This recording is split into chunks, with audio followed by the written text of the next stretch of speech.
चलिए आपको लखनऊ ले चलते हैं। विवेक त्रिपाठी हमारे सहयोगी वहां से इस वक्त सीधा कनेक्ट है, उनसे बात करते हैं इस पोस्टर पर, इस पोस्टर के मैसेजेस पर, इसके संदेश पर, राजनीतिक संदेश पर। विवेक का अभी कल ही हम बात कर रहे थे, कल ही तस्वीरें थी अपर्णा यादव की भारतीय जनता पार्टी ज्वाइन करने की। उनका स्वागत किया खुद बीजेपी के राष्ट्रीय अध्यक्ष ने, मुख्यमंत्री थे, दोनों उप मुख्यमंत्री थे, भाजपा के प्रदेश अध्यक्ष थे। लेकिन शायद 24 घंटे नहीं हुए होंगे, 24 घंटे भी पूरे नहीं हुए कि वो भारतीय जनता पार्टी की पोस्टर गर्ल है, ये बताते हुए कि सुरक्षित बेटियां सिर्फ भारतीय जनता पार्टी में है। स्वामी प्रसाद मौर्य को तो फिर भी कुछ दिन हो गए भारतीय जनता पार्टी छोड़े हुए और समाजवादी पार्टी ज्वाइन किए हुए, लेकिन अपर्णा यादव को शायद 24 घंटे भी नहीं हुए होंगे अभी भारतीय जनता पार्टी ज्वाइन किए हुए और वो पोस्टर गर्ल है। विवेक,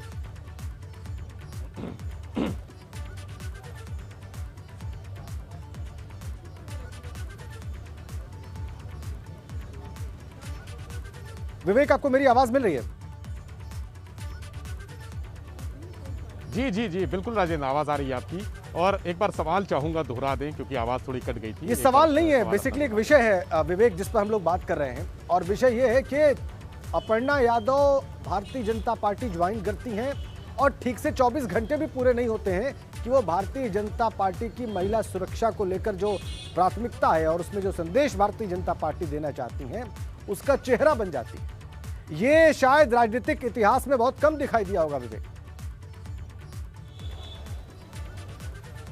बिल्कुल, आपका आकलन बिल्कुल सही है राजेंद्र। एक बात और महत्वपूर्ण, चूंकि भारतीय जनता पार्टी ने महिला सुरक्षा को शुरुआत से ही प्राथमिकता पे रखा है और तमाम महिलाओं के लिए योजनाएं शुरू की गई हैं, उनके सम्मान के लिए, उनके स्वाभिमान के लिए, उनके स्वावलंबन के लिए और उनकी सुरक्षा के लिए।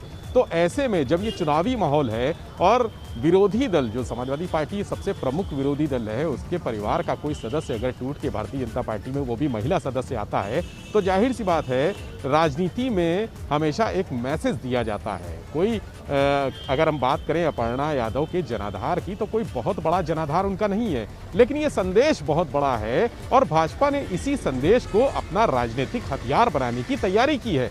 आप देखिए, कल दोपहर में अपर्णा यादव दिल्ली में पार्टी ज्वाइन करती हैं, उसके बाद देर शाम को ये पोस्टर जारी हो जाता है जिसमें संघमित्रा मौर्य और अपर्णा यादव, दो ऐसे चेहरे, महिला चेहरे, जो स्वामी प्रसाद मौर्य की बेटी हैं संघमित्रा, और स्वामी प्रसाद मौर्य भारतीय जनता पार्टी के मंत्री पद से इस्तीफा देके उन्होंने समाजवादी पार्टी के गठबंधन में शामिल हुए हैं। एक मैसेज ये है कि देखिए, पिता तो चले गए लेकिन बेटी हमारे पास है। दूसरा मैसेज अपर्णा के आने पर हुआ, देखिए सरकार वहाँ है, उनकी भारतीय जनता पार्टी की यूपी में है और समाजवादी पार्टी के लोग, अखिलेश यादव विपक्ष में बैठे हैं, लेकिन उनके परिवार की बहू अपने आप को सुरक्षित समझती है भारतीय जनता पार्टी में।